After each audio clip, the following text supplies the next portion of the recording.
Yan po yung nahuli ni Sam. 600 grams. Natama. Dito niya po napala. Saan po siya napala? Kawawa naman.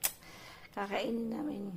Gagawin ko po sa kanya surit. Yun po yung tawag sa parang may sauce po yun. Bali, outdoor cooking na naman po tayo niyan.